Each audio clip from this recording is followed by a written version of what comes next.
Hello everyone, I am Mark Major and this is the Action Figure Atorium, a studio within a studio and the place where I keep all of my action figures and toys. Now, I had something recently pop up in my Twitter feed about a month ago. It was this. Do you remember when you joined my X anniversary? 13 years. That is when the Action Figure Atorium officially started, November, 13 years ago. And so what I wanted to do was, it's always fun to do these kind of like year-end wrap-ups and new beginning, fresh start kind of videos. And so I wanted to give you guys a sort of a sampling of what the Action Figure Atorium started out as and what it has done up until this point. Now, if you think this is going to be dumb or boring or something like that, you're going to want to stick around. This is actually going to be one of the funnest videos because we're going to look at some of my early action figure photography and we're going to kind of mock it, and we're also going to tell a couple of war stories about what happened to some of these pictures that I posted. But I've also got some videos to show you guys. Some of them are private and very few people have ever seen them. It was from this time in which I was actually taking photos of action figures, and then we were taking them, me and a friend, and we were importing them into different types of animation software and rigging them up as paper dolls and then making little skits with them. And I did this with stuff ranging from Mini-Mates to McFarlane Beatles figures to Mego Star Trek figures. And some of these videos and skits I made, I mean, there's no reason for them to exist, but it's probably pioneer stuff that really one of the first people to try this kind of thing. I mean, I know a lot of people are now doing this sort of stuff, and they're also doing a lot of, stop motion things. But I think that this may have been the first, and also it's a kind of glorious failure. So everybody strap on the leather for this one and hold on tight.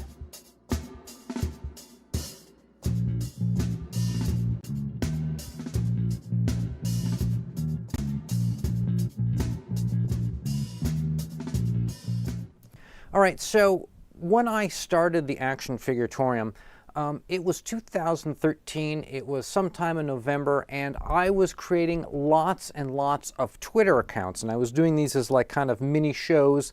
They were sort of pick a day kind of things, that sort of, just easy, simple shtick. You look through your things that you have, you go, oh, I've got a lot of action figures. Maybe I could do a Twitter feed where it's just a pick a day of a different action figure. Well, that's what I started. I started a pick-a-day action figure, and I had to come up with a name, and I said, well, let's call it the Action Figure Atorium. Now, Atorium is not really the best kind of name for this in terms of marketing. A marketing person would know this is a bad name. Well, it's a weird name. It's kind of sounds like other things we've heard, like, auditorium and things, and remember Ned Flanders on The Simpsons had that left-hand-atorium, that sort of thing. It sounds like some kind of thing that we've heard before, but it's really not. It's really just a weird word, and it kind of sticks in most people's, visual craw. In fact, I remember there was one time I was watching a live Super Mega J stream, and he was trying to pronounce Atorium, and he kept having this dyslexia with taking the R and putting it after the T, and he couldn't say it. He physically couldn't say the word, and so it's not a good word. It's a bad word, and I picked this word, and I'm not sure what was going on, but I didn't think this was going to be forever. Apparently it is, because we're still going with the Action Figure Atorium at this at this point. But when I started this, right, you could not upload photos, videos, or really anything other than text to Twitter, right? It didn't have that ability built into it. It was from this original system that was made for, it was basically made for people to send things on their phone. It was for these flip phone people. It wasn't for smartphone people, and so it didn't do photos. And you actually had to install a separate add-on and have an account with this thing called TwitPic. And you'd upload to TwitPic, and it would sort of embed it and display it. And then, of course, once Twitter added the functionality of, uploading photos, TwitPic went away. So if you were to go to my Twitter account and you scroll back and you scroll back and keep scrolling, you're going to find like a couple years worth of TwitPic posts every day, and that is when the Action Figuratorium started, and that was what it was originally at first. Okay, so then I started doing, and it was just literally I'd pick up a action figure and take a picture of it, and it was back when people had those terrible little like Canon ELPH cameras, those little digital things. I had like an S100, one of the very first sort of digital pocket cams. They're terrible. Still got them to this day. I hope they become valuable because I'm going to be, maybe that will be my Bitcoin. People are like, hey, you got one of these Canon S100s? How many you need? Strap them to my feet for snowshoes in the winter. So I used to just take a pic, and I would do things like, okay, the theme this week is pirates, and every day was a different pirate figure and stuff like that. And it would just be totally stupid. Like I think one time it was like bees or something. And it was basically you look and see what you had, and you came up with a theme. Okay, so then I started doing some more sort of what are now considered traditional action figure picks. After that, I kind of got bored with pick a day, started doing different things. So here is one of my earlier first action figure picks. It's a Indiana Jones Mighty Mugs and Mola Ram, and you can see I've got like this little kind of let's take a little sort of, you know, fake flame skulls kind of thing, real early cheesy sort of stuff, sort of beginner stuff, but a lot of fun. And this is kind of the beginnings of it. And if you go through my Tumblr account, you can see there's a lot of kind of crap like that I have going on. Here is another interesting tale. I then, after a while, came up with this.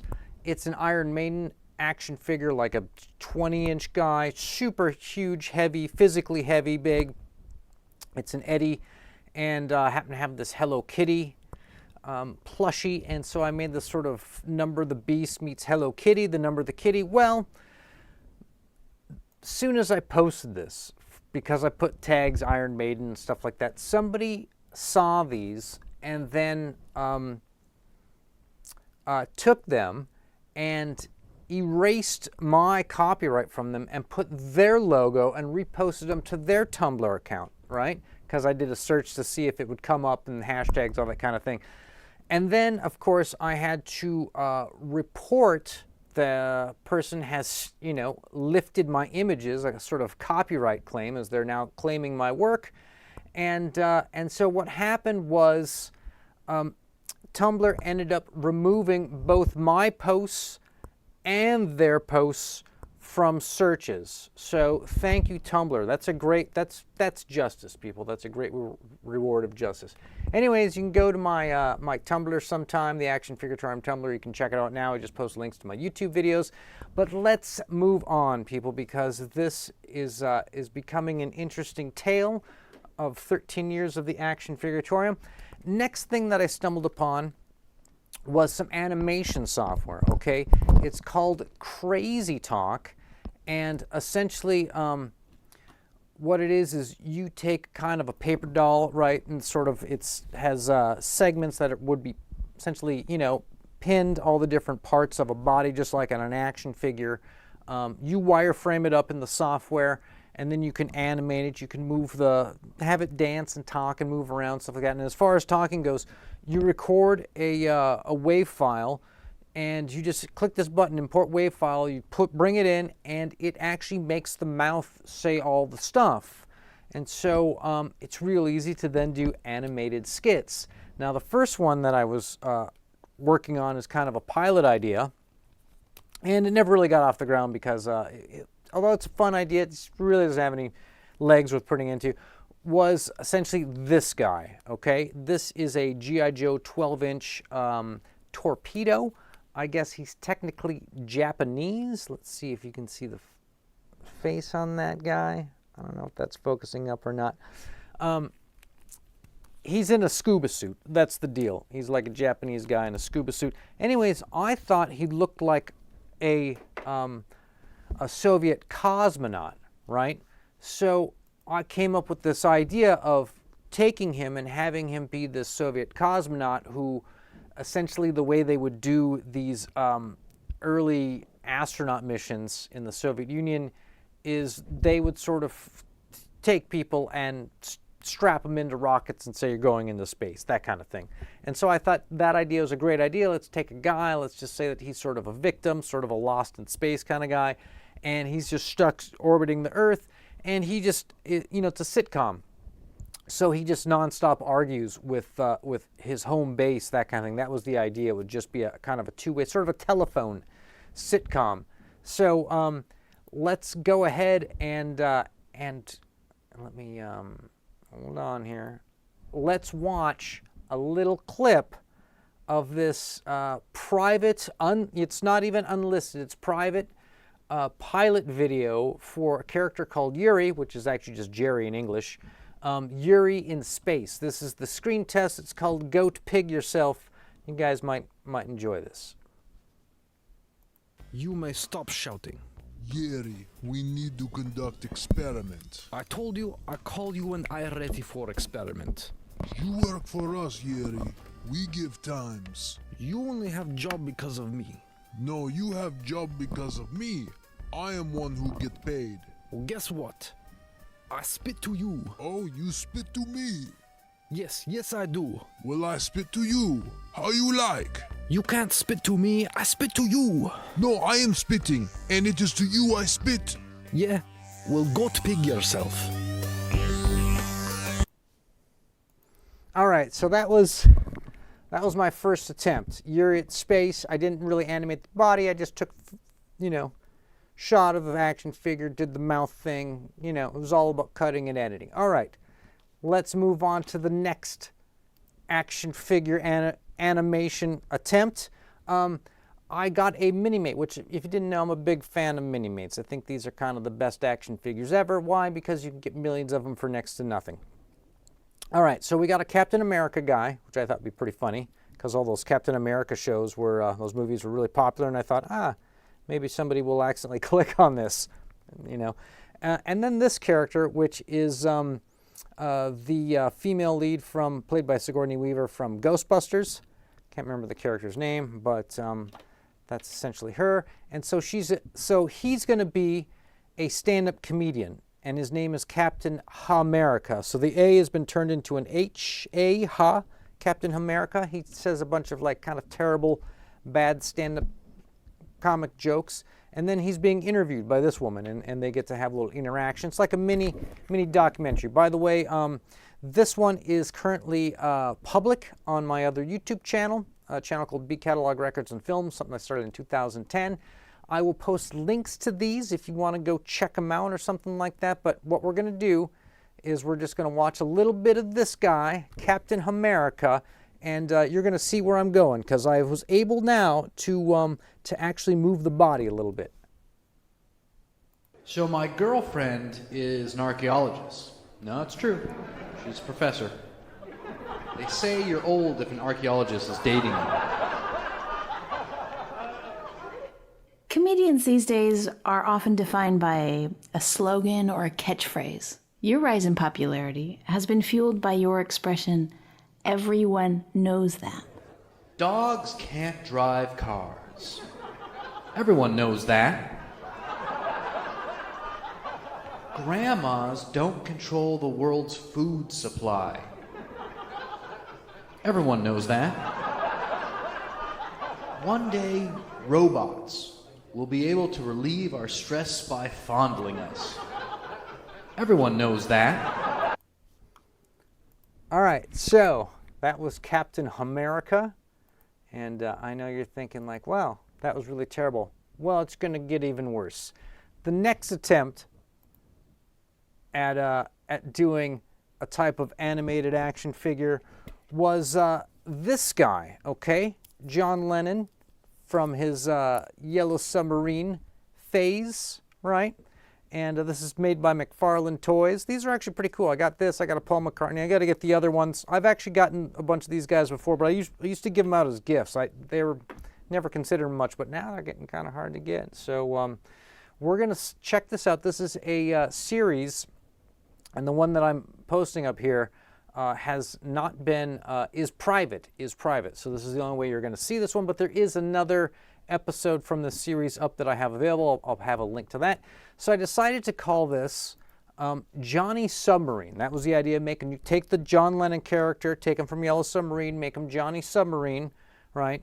And we would just see this kind of weird sort of 60s British psychedelic bloke sort of experiencing life.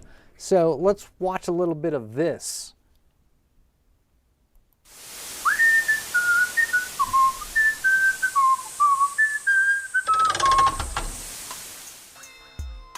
I watched the television for 2 hours one night, but it didn't move or go anywhere.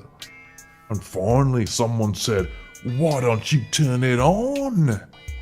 And I said, "Why don't you plug it in?"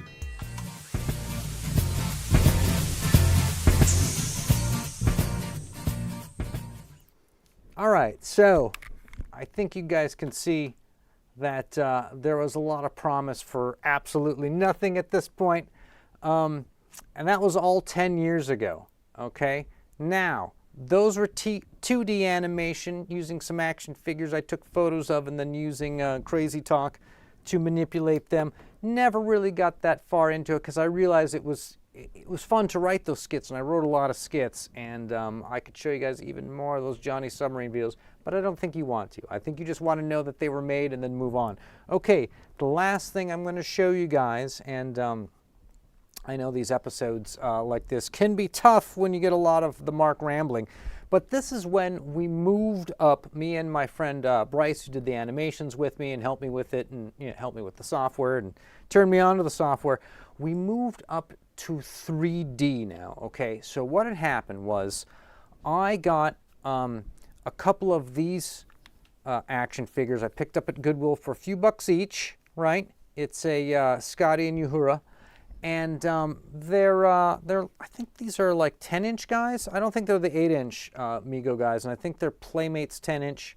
So anyways, I thought I would resell these. I would flip them. I thought that these were flippable toys. Toys you could buy at Goodwill and you could sell them and make money. I put them up for sale and no one would buy them. It was just a terrible time to sell these. You got to wait till these things have been destroyed and people don't even know they exist anymore. So I thought, okay, there's going to be a way to get money out of this somehow. And I started hallucinating conversations between the two while I was looking at them one day, thinking, what am I going to do with these? And I started writing all these really kind of postmodern, weird skits, right? Another thing you guys should know is that I actually graduated from the University of Wisconsin-Madison with a degree in writing. So writing stuff happens endlessly nonstop in my life. I cannot stop writing. I cannot stop coming up with little skits and bits, as you've just seen. Everything that you've seen so far was written by me, and I believe, with the exception of the voice of the female in the other skit, the Capt HAmerica skit, I think they're all voiced by me. But now we start moving into some different voice actors and some different animations. We go to the 3D world. So I take these, I take photos of them. I get this software called Headshop. And Headshop allows you to take a photograph and import it into this 3D software. So we make these, me and my friend, we make these into character models, and we make little skits, right? Except they're not Star Trek skits. They're two new characters. One's, I think he's called the Scotsman, and I think we call her Barbara O'Reilly, or Babs. And they're sort of on a kind of it's kind of a Spaceballs van. It's like the Breaking Balls van meets the Scooby-Doo van, but with wings and space, and they fly around. They just have postmodernist skits. So let me show you guys episode 1 of these really terrible skits. And by the way, it's not Star Trek, it's Starp Trep, right? Like you have a hair lip or something. So check this out. It's a transmission. Can you hear me? I know you can hear me because I'm talking to you. With my mind. Yep. I'm receiving a Wait a minute. Don't tell me you can't hear me. I know you can. Because I'm talking to you. With my mind. Oh my God, it's a transmission. You can hear my mind, can't you? I know you can. I'm receiving a transmission. It's the biggest mind you've ever seen. But it's very small. You can't handle this mind. Ooh, very small. Last person who tried to handle my mind couldn't walk for 2 days. Very small. Ah, the limp. Very, very, very, very, very small. You get a limp trying to deal with my mind. Ooh, tiny. Oh, yeah, and your so body is small. quivering. Small transmission. Oh, as I slide my mind in. Small transmission. My mind. Receiving. In the mind goes. Out comes the mind again. Small. Too small. No. Can you hear me? I know you can because I'm talking to you. With my mind. All right, so that was episode 1 of Starp Trep. There will be links. You can also find it. If you type in Starp Trep, here's the thing. Here's what I found out. We want to talk about learning lessons in marketing. It will never take you to Starp Trep. It will never take you to those episodes. It will keep sending you to Star Trek. If you actually type in Starp Trep in quotation marks, it still won't take you. It won't think that you're trying to, it just wants to take you to Star Trek. There's nothing you can type in. You can't fix it. There's no way you can get there. You cannot find those videos. That video has been up for 8 years. It has barely over 400 views. No one has seen that video, and no one's ever going to see that video. So what should we do? Well, let's make more then. Okay, enter episode 2. I'm at the Goodwill bins. I'm always picking up action figures and toys and accessories and stuff like that. A lot of times I find stuff, I don't know what it is. I don't care. I just pick it up. It's by weight, right? You got a whole bag of toys. It's like $4, okay? So I find these guys. I shouldn't say guys because I don't really know what these are. So some of you will instantly recognize this. Some of you know what this is from instantly. I did not at the time. Also, I got this, and these two are from the same set, as it were. And this is clearly some type of, looks like an R2-D2 droid, right? I mean, it even has the head that turns, even though you can see it's been completely kit bashed and molded. And this, we don't know what it is, other than it's a bunch of parts, and you can put them together, and it's got these levers on it. So, anyways, let me spoil the punchline. Those are parts from, I found out a little bit later, totally didn't recognize them, although I had knew of the playset. They're parts from a Pigs in Space playset, right? Years later, I would acquire one of those playsets, and I have it. It's tucked away somewhere, and strange enough, I'm missing both of those two pieces right there. But at the time, me and my friend, we didn't know what they were. We thought they were some weird Mexican bootlegs. So what we did is we made 3D characters out of them, and we shoehorned them into the Starp Trep universe. And they're now droids who work in some sort of robot city. It's, you know, some sort of parable metaphor for our own society, of course. You know, a sci-fi futuristic thing, androids arguing over, you know, HR stuff. And so I'm going to play you a little bit of this. This is episode 2, in which we take both those characters, those two things I showed, and we turn them into characters, even though we didn't know who the hell they were. So let me make it full screen here. Ears on, and we're going.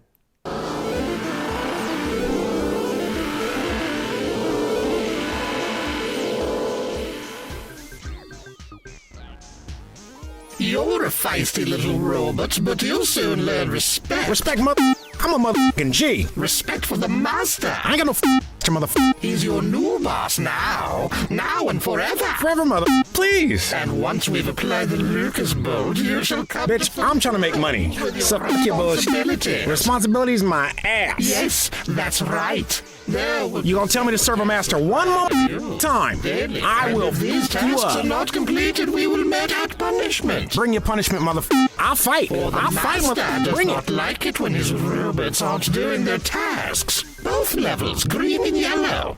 And in accordance with section... I ain't got terms for nothing. I'm trying to play my credit cards, motherfucker. You want terms? Fuck your terms. To you so that you Bitch, please, I ain't reading nothing. I got your research right here, motherfucker. Bring it. a role which you should feel privileged. You. 40 years if you have fulfilled... 40 years? 40 years? I'm trying to make 40 hours. I'm trying to get that overtime, motherfucker. Come on now.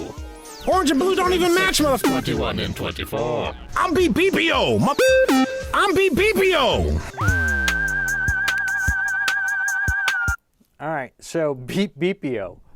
He's basically just a robot who swears, and every time he swears, we beep him out. Sounds like a robot beeping. That's the joke. All right, one last video, and this episode of Action Figuratorium is over. Thank you for everyone who made this far and watched these crazy, terrible action figure animated videos with me. This is the last one we're going to close with. I just want to show you guys how far you can take something that is clearly not going anywhere, and anywhere fast at that. So, figured, all right, those are classic episodes. And by the way, let's see, how many views has that other episode gotten? 276. People checked out. After the 435 we saw episode 1, half checked out to where they're not going to episode 2. This is episode 4. It's got 86 views. All right, in this one, this guy, how many of you have seen this thing before? This is a cheap Darth Vader knockoff. I think it actually came with a cloth cape. And it does something too. It does this.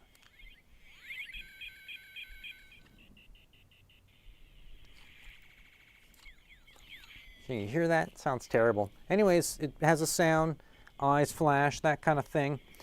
We decided we would make this guy into, he of course is in robot world. We decided that he would be the sort of the CEO, the president of this sort of techno world, which is all about, you know, working and being part of the sort of worker community, endless working forever as a sort of a robot, a machine, and that this guy would be the ruler of it, and that he would have a call-in show, right? And the reason for the call-in show is it makes people seem like there's a way that you can vent and you can, you know, pacify the mob by letting them let off some steam and call up the guy and mad, and you know, and it's all done on a floating billboard, and we call him the Master. So we're gonna watch this last episode, and I think it's a good one.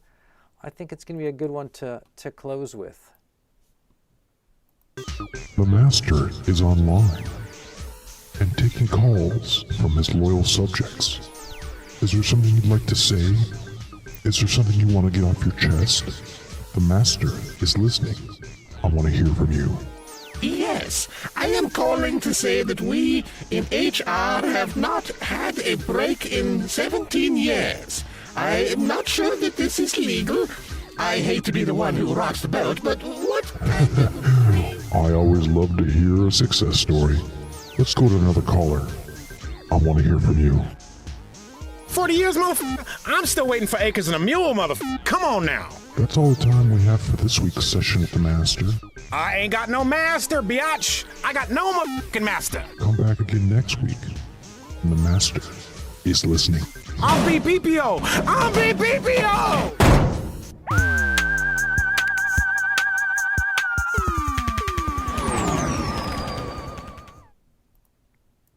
All right, there you have it. And my apologies to everybody who had to endure that. But hopefully we will have all endured it together watching that video. So what followed after that was more and more years of continuing to collect action figures and continuing to do action figure photography. You can, of course, still find me today on Twitter, i.e. X, Action Figuratorium. I post at least once a day, and I do a lot of really cool stuff on there, not just shots of action figures. I have a series where I go into thrift stores, and I find just the craziest shit you can imagine. And I also find crazy board games called Great Board Games You Never Played. And it's just fun to see all the treasure trove of the crap of society that I'm able to drudge up. Of course, I also do action figure photography, and I have to say, some of them look pretty good, have gotten pretty good over the years. You can catch Action Figuratorium on Instagram. All I do there is serve up pictures of action figures. Of course, my YouTube channel is me talking to you one-on-one about action figures, about collecting, about photography, and about customizing, all that kind of stuff. I talk about current events, etc. as well. Toy community is interesting to me, and I love to be a part of it. It's been 13 years of the Action Figuratorium. We're now into our 14th year, and I'm going to make this the absolute best year of Action Figuratorium of all time, maybe. So Thanks to everyone who made it this far in the video, and as always, stay charged.